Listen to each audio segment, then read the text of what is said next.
नमस्कार, आप देख रहे हैं न्यूज़ मैन मैक्स। मैं हूं आपके साथ निवेदिता राठौर।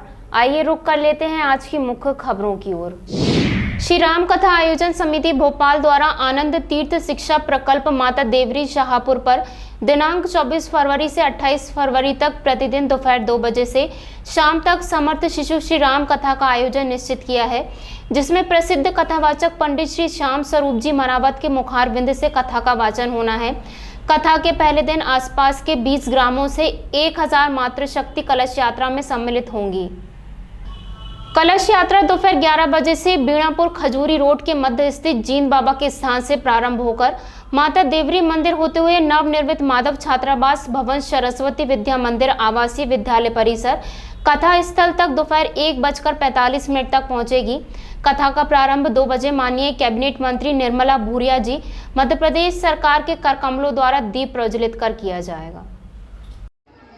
खेल खेल में सीखेंगे, जितना खेलोगे उतना खेलोगे।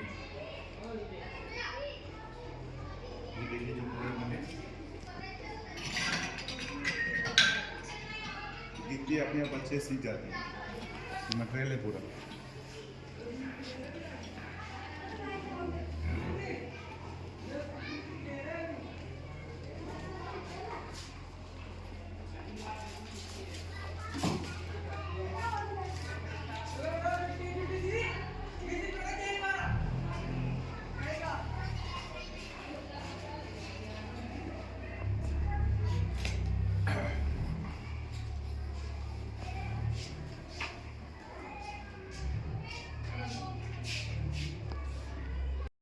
मनुष्य का लक्ष्य है ज्ञान, और ज्ञान कहीं बाहर से नहीं आता।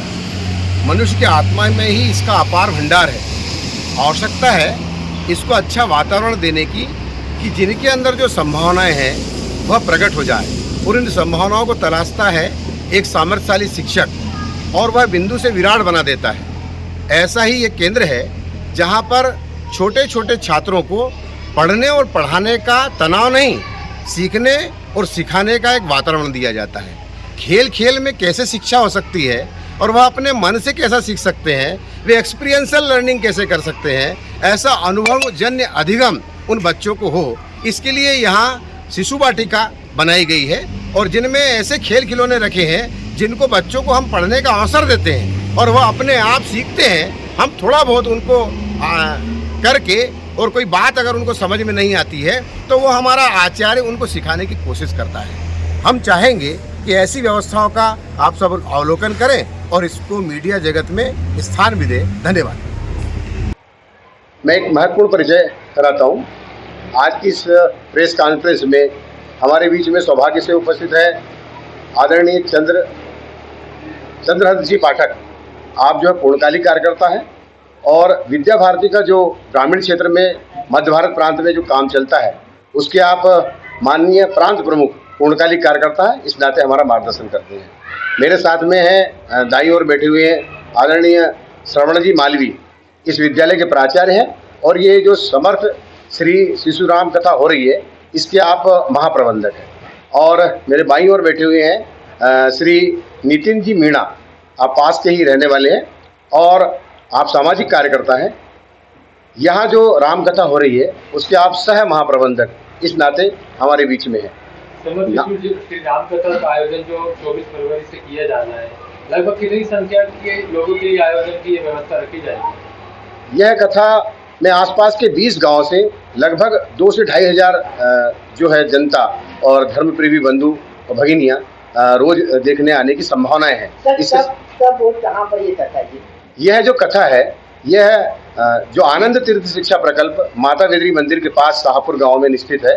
यहाँ हमारे जो विद्यालय का प्रांगण है उस विद्यालय के प्रांगण में ये कथा यहाँ पर 24 फरवरी दोपहर 2 बजे से और सायं 5 बजे तक, इस प्रकार से 5 दिन चलने वाली ये कथा, और 24 फरवरी से लगाकर और 28 फरवरी तक चलेगी। कहाँ से आएंगे आचार्य जी कथा? 24 फरवरी को ये जो कथा हो रही है, तो ये जो कथा के जो कथाकार हैं, प्रवचनकार है पंडित श्याम स्वरूप जी मनावत, जो उज्जैन के रहने वाले हैं, और संपूर्ण देश भर के अंदर इस प्रकार की समर्थ शिशु श्री राम कथा का वाचन आपने किया है।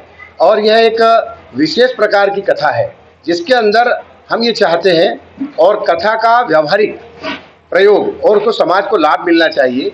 इसके लिए समर्थ शिशु श्री राम कथा एक प्रकार का शीर्षक है। इसका मतलब है कि जो शिशु है वह समर्थ होना चाहिए और वह कोई भी दंपत्ति जो चाहेगा कि हमारे यहाँ अच्छी संतानों का जन्म हो तो वह वास्तव में उसकी ये कथा उस बात को ध्यान में रखकर की जा रही है।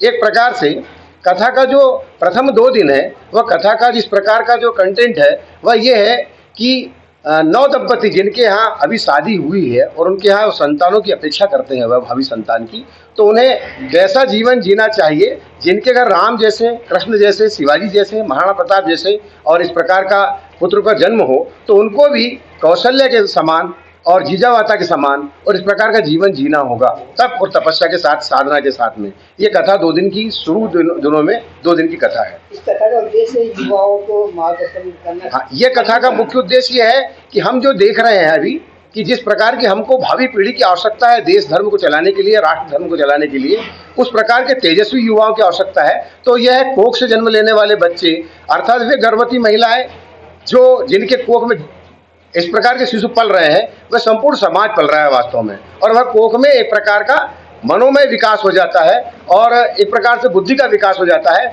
ऐसा माना जाता है मनोवैज्ञानिक बाल मनोविज्ञान के द्वारा कि बच्चे का जो विकास है ऐसा 75% विकास वह कोख में ही हो जाता है। इसलिए 2 दिन की कथा उन जब जो गर्भवती महिलाएं रहती है तो उस समय क्या कैसे रहना चाहिए, घर वालों के साथ कैसा स्वभाव होना चाहिए, किस प्रकार का व्यवहार होना चाहिए, वह बच्चा सब सुनता है और समझता है, उसके व्यक्तित्व का निर्माण होता है। ठीक इसी प्रकार से अंतिम 2 दिन 1 दिन की कथा जो है वह ये है कि बच्चे का लालन पालन समाज, कुटुंब और परिवार और आसपास के लोगों को किस प्रकार का व्यवहार करना चाहिए जिससे एक श्रेष्ठ संतति और अपना व्यक्तित्व जो है इस प्रकार से गढ़ सके। इस प्रकार की कथा का ये 5 दिन का एक प्रकार का कार्यक्रम है। आपका नाम बताइए। नारायण सिंह चौहान, प्रबंधक आनंद तीर्थ शिक्षा प्रकल्प, पूर्णकालिक कार्यकर्ताओं विद्या भारती का और प्रांत का। कथा के समापन पर प्रतिदिन श्रेणी सह बैठकें हैं। हम 24 तारीख को 5:30 बजे से जब कथा समाप्त हो जाती है 5:30 से 6:30 बजे तक प्रतिदिन श्रेणी सह बैठकें कर रहे हैं जो सामाजिक जीवन में परिवर्तन की आशा के साथ कर रहे हैं। प्रथम दिन आसपास के 50 युवाओं की बैठक है जो चयनित युवा हैं। उनके अंदर एक प्रकार से ये विषय रखने वाले हैं कि हम सामाजिक जीवन में परिवर्तन में एक प्रकार से युवाओं की क्या भूमिका हो सकती है और राष्ट्रीय चरित्र के निर्माण में युवाओं की क्या भूमिका हो सकती है। इस प्रकार का ये विषय रहेगा। और इसी प्रकार से दूसरे दिन आसपास के शिक्षकों के लिए और जो प्रोफेसर हैं कॉलेजों में पढ़ाने वाले उनके लिए ये बैठक है और उस बैठक में विषय आएगा सामाजिक परिवर्तन में शिक्षकों की भूमिका। इसी प्रकार चौथे दिन जो है किसानों की बैठक है और इन किसानों की बैठक में है कि समग्र खेती करें और समग्रता पूर्वक खेती करने का भाव ये है कि हम एक प्राकृतिक खेती करें और हम जहर मुक्त खेती करें और इस प्रकार से प्राकृतिक खेती करते हुए और आज का जीवन जो है सुरक्षित कैसे रहे, हम जो अन्न उत्पन्न कर रहे हैं वह जहर मुक्त कैसे हो, इस विषय को लेकर किसानों की बैठक होगी। इसी प्रकार से 27 तारीख को ये जो है किशोरी बैठक है जिसमें 20 साल से और 30 साल की उम्र की बहनें आएंगी जिनको वास्तव में नारी शक्ति जीवन शक्ति होती है, इस विषय पर मार्गदर्शन होगा। इस प्रकार से ये सामाजिक श्रेणी की जो है 4 बैठकें होगी और 28 तारीख को समापन पर भंडारा भी होगा, महाप्रसाद होगा और इस प्रकार से यह कथा का समापन होगा।